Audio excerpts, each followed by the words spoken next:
quelque chose de se plaindre de la cruauté du monde, de se plaindre de la folie des hommes, des guerres, des famines, des catastrophes, des tortures, des massacres. Cela a-t-il un sens? Il y a beaucoup de gens qui vont vous dire, oui, moi je crois pas en Dieu parce que il y a trop de catastrophes, trop de mal, trop de souffrance sur cette planète, c'est inadmissible. Et puis tout à l'heure, je réfléchissais à un truc, puis je me disais comme ça, quand par exemple les gens vous disent qu'il y a des famines, des guerres, moi je dis ok, vous dites qu'il y a des famines et des guerres. Maintenant, vous par rapport à ces gens, à ces victimes, qu'est-ce que vous faites? Est-ce que vous avez de la compassion pour elles? Est-ce que vous leur envoyez des secours? Est-ce que vous leur envoyez de l'aide? La majorité vont diront que non. Parce que c'est pas parce qu'ils font quelque chose que ça va changer les choses. Mais c'est ça ce qui se passe. C'est que les gens, ils n'ont aucune compassion les uns pour les autres. Ils n'ont aucun amour les uns pour les autres. Ils n'ont aucune pitié les uns pour les autres. Et c'est très particulier parce que, par exemple, quand on vous dit, oui, nous sommes dirigés par le monde de l'argent. Nous sommes dirigés par le monde de l'argent. Ce qui est vrai. Maintenant, qu'est-ce qu'il y a dans le cœur des hommes? Et des femmes aussi d'ailleurs. L'argent a une place prépondérante. Pas forcément chez tout le monde, mais en général, on pourrait dire ça. Que l'argent est un critère social de reconnaissance. L'argent a une importance énorme chez les humains. Et les humains sont capables de tuer père et mère, et ça c'est pas seulement un vain mot. Hein. Ils préfèrent, moi j'ai vu beaucoup de vieux là où j'habite, que je visite, enfin que j'ai connus, hein, qui m'ont dit que leurs enfants étaient impitoyables avec eux parce que ce qu'ils attendaient c'était leur part d'héritage. Mais eux, leur vie à eux, eux qui ont donné la vie, eux qui ont été parents, les enfants n'ont aucune pitié. Aucune pitié. L'être humain est impitoyable. L'être humain est le premier à demander la pitié, la compassion, l'empathie. Mais lui ne la donne pas. Et c'est en ce sens que c'est un monde pervers. Alors, quand vous voyez que Jésus a dit, Jésus disait, traitez les hommes comme vous voulez qu'ils vous traitent. N'est-ce pas? C'est comme ça. Donc, par ricochet, on pourrait se dire que les gens qui sont victimes d'infamie, de cruauté, de toutes sortes de violences, on pourrait dire qu'a priori ils n'ont rien fait. Enfin, je sais pas. Ils ont peut-être on n'a pas constaté qu'ils avaient été criminels, on n'a pas constaté qu'ils étaient mauvais. Mais dans leur façon d'être, je dirais entre guillemets ancestrale, je veux dire les parents sans le savoir, ils apprennent à leurs enfants à être cruels. Ils leur disent par exemple, tu dois être le premier, tu dois être le meilleur. T'es pas obligé de donner à tous les clochards que tu rencontres. Les animaux, faut pas trop y penser, il faut mieux manger de la viande et puis voilà. C'est fait pour être mangé, il n'y a aucune compassion. Parce que je veux dire, on peut par exemple manger de la viande, mais on peut au moins avoir un peu de respect pour l'animal, par exemple.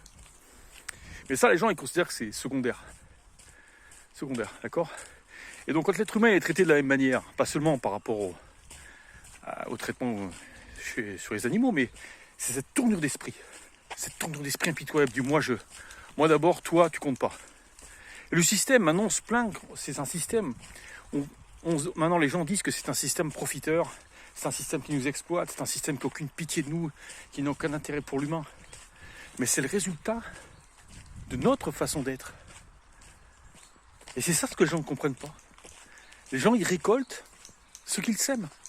Mais ils ne veulent pas l'admettre. Ils ne veulent même pas reconnaître leurs fautes. Parce que si tant est qu'ils reconnaissaient leurs fautes, on pourrait dire, bon, d'accord, ils reconnaissent qu'ils s'aiment pas les uns les autres, qu'ils se pardonnent pas les uns les autres, qu'ils n'ont pas de compassion les uns pour les autres, qu'ils ne cherchent pas à faire la paix les uns avec les autres, qu'ils ne se respectent pas, qu'ils ne se prennent pas en considération. Mais le problème, si vous voulez, c'est ça, c'est que les gens, ils ont aucun acte, ils ne font pas preuve de repentance, ils n'ont pas l'humilité de se dire, et si j'avais tort? Et si j'étais un menteur? Et si moi j'étais un manipulateur? Et si moi je trompais les gens? Parce que les gens se plaignent qu'on vit dans un système où on nous trompe. Les politiciens nous trompent, alors on parle du monde de l'argent, les complotistes. Mais moi je trouve que les complotistes malheureusement ont raison. Voilà, c'est en grande partie, tout ce que disent les complotistes c'est vrai.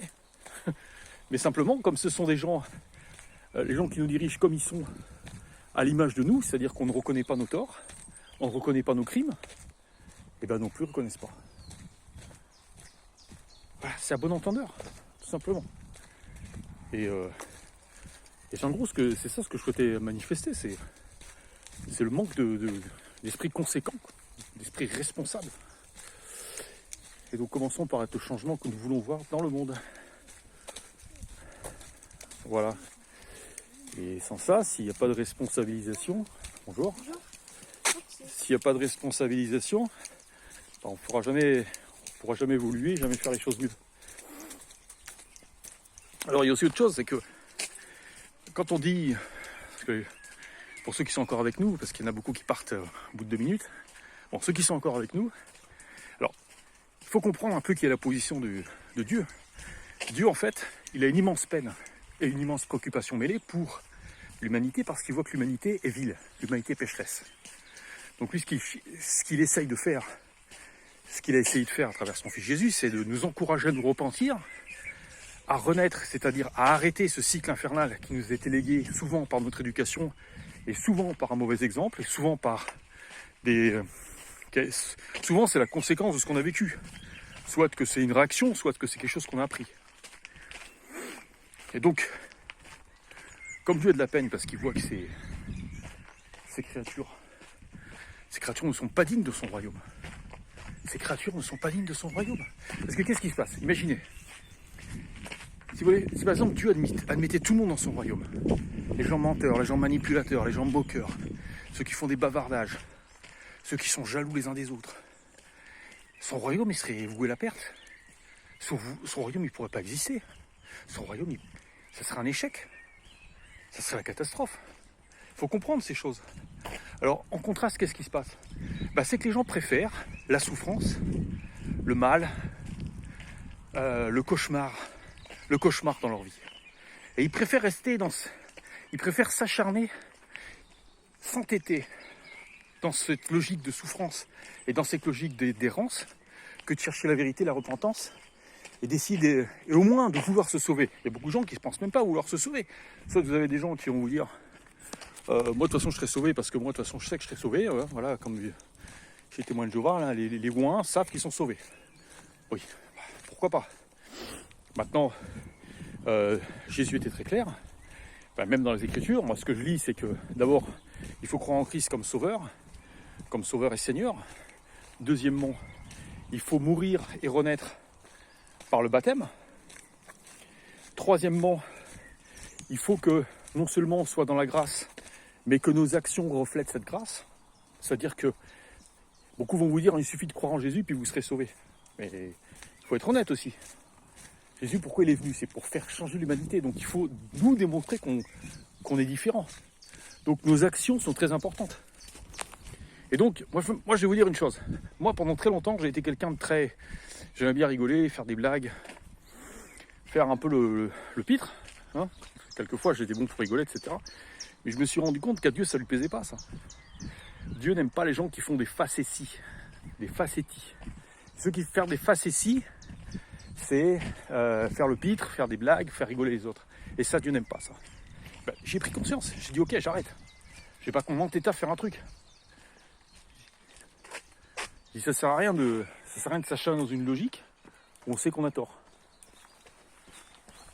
Donc, après, en fonction de ça, c'est chacun qui voit. Moi, je suis pas ici pour donner des leçons aux gens. Mais si tant est, par exemple, que vous cherchez à... Je sais pas moi. Il y en a certains qui vont vous dire, oui, moi j'aimerais bien aller aux USA.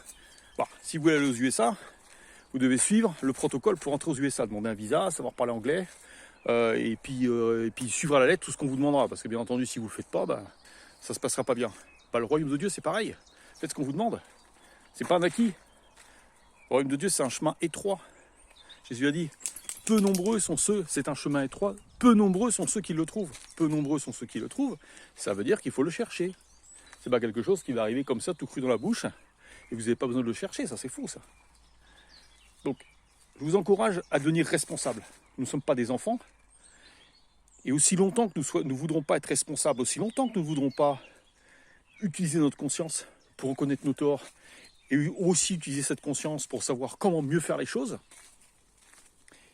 eh bien moi je pense qu'on ne peut pas plaire à Dieu comme ça. Dieu en fait ce qu'il cherche, c'est qu'on soit des êtres respectables, respectueux et dignes de lui. Voilà. Voilà, ce petit message, donc ce petit retour d'expérience, et bien écoutez, je vous remercie. Je vous souhaite à tous et à toutes un excellent cheminement spirituel, et je vous dis à bientôt, je vous aime, au revoir.